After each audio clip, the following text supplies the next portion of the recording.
First of all, in this video, I'm in France at the Palace Versailles. Look how mad that is. Anyway, more importantly, technology I want to go over in this little video, this short snippet. Now, a lot of people have been talking about how Meta has made a mistake and a lot of backlash with this big investment in the Metaverse. Well, at the end of the day, technology will always go there. People want a more immersive platform, no matter what it is. If it's Facebook, Apple, Microsoft, Google, Tencent, all these big tech companies will eventually get there. But first I want to touch on Facebook. Now with Facebook, we need to remember we're in a recession. And when recessions happen and inflation's going out of control, these rate hikes make debt more expensive and people don't have as much money flying around. So, with that, who has the most cash in the world? It's Facebook and Google. So Facebook have been using their own money to fund this Metaverse Quest stuff, and it's been not performing so well. They've, I think, made only $200 million revenue from last quarter, which is fine because people still need to adopt from it. Now, with that, if they're funding their own money because they don't want to use debt, fair enough. If they use their own money, they've got a lot of cash on hand, why not use it? Now, in terms of the future technology of the world, I think people are scared of this Black Mirror reality where AI takes over us, we're all worried about our lives and them taking over the world and all this other stuff. It's not going to be that easy. And also, Mark Zuckerberg just controlling all the data in the world. People are scared of, which is fair enough, but I think it's more likely that all these tech companies, the five I listed out, Google, Meta, Apple, Microsoft, and Tencent, being able to... Sorry, a couple of people rolled past these little things. Anyway, not the point. Yeah, so these five companies are going to be funding almost as a whole a little slice of pie of this AI and augmented reality and virtual reality movement. Anyway, we'll also see it in Tesla. People aren't worried about Tesla moving to autonomous cars. This is AI, this is what it is. All these things are already coming out. You look at celebrities right now, they're using that cartoon photo taking thing. I haven't really looked into it, but I've seen them everywhere. Everyone's taking them. I might even look into it myself, but not the point.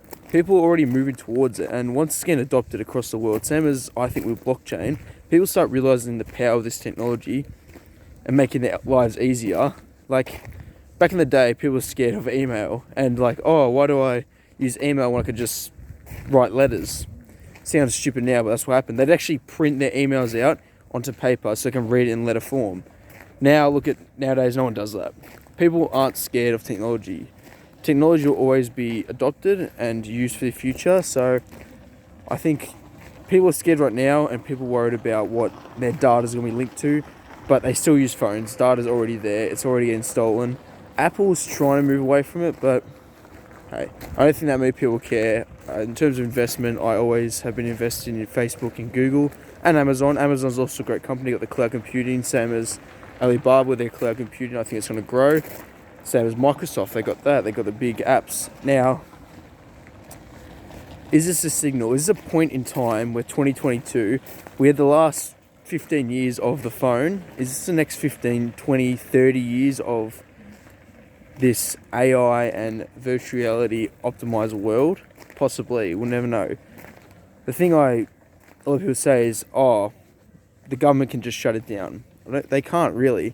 They can shut it down, but like blockchain, if you see the government shutting down progression and innovation, if China start using it, people are just going to move to China.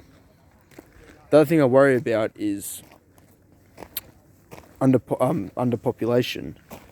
Now, a lot of people are saying overpopulation is a problem because we're just hit 8 billion people, which is nuts, but people aren't having kids anymore. So, in terms of that, when people don't have as many kids, once all the older generation dies out, unfortunately, then the younger generation comes up, but there's not as many younger generation. In terms of China, they're at 1.545-ish billion people now, but I think they're projected for 600 million people by 2130, roughly. I made it in a previous video. But the thing with that is, we need to find systems and put them in place that AI or automation can be automatically done instead of humans, because if it's underpopulation is the worry, that's why we're expanding to Mars and all that. If underpopulation is the worry, then these robots are going to have to be part of the economy. So we're going to be forced to do this high advanced technology. We're forced to do so. And ultimately, it's going to be a key part of the world. It's not just going to be this metaverse Google things. There's a lot more to it than that. And people are scared, but that's what scary is. That's what change all is. Imagine we were scared of the internet and just stopped it. Technology doesn't stop for no one. So start adopting. And anyway, hang out.